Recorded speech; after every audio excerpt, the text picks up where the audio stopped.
ta Ecowas shi kansa Tinubu ƙarya suke akan maganar demokradiyya dan because yanzu kasashen da aka ce ma za a yi haɗakar da su a je a yaƙi Nijar ba demokradiyya suke ba. Kuma yanda shi shugaban ƙasa ya magana abin da za mu yi kenan. Mu muna nan a nan a shirye duk lokacin da aka ce mu motsa za mu tafi kuma mun tabbata za mu samu nasara. Kada mu yaudari kanmu.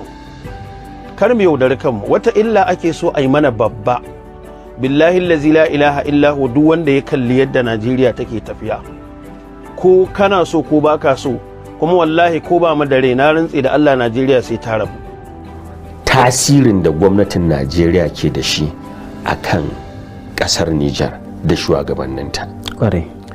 Abu ne wannan da bai wuce cikin minti 45 za a sa labule tsakanin gwamnatin Najeriya da sababbin shugabannin a nemo maslahar al'amarin ba.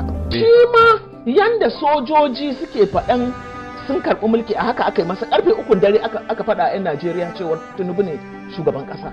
In aka haifar da wannan gabar da wannan rigimar tsakaninmu da 'yan uwanmu da 100% al'ada da addini komai ya haɗa mu da su, don an tashi in ƙasar za ta kece to ta ina za ta kece. Kagan an riga an sa rigima da gaba tsakani to ba yadda za a yi.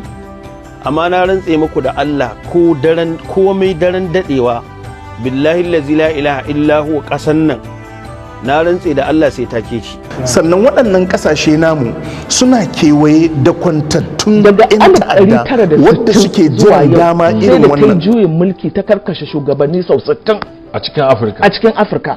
Shugaban ƙasa 60. Sau 60 ta juyin mulki na'am. Me yasa suke yi? Saboda buƙatar su ta sata ma'adanan waɗannan garuruwan su sa wanda suka tabbatar da cewar zai musu abin da suke so.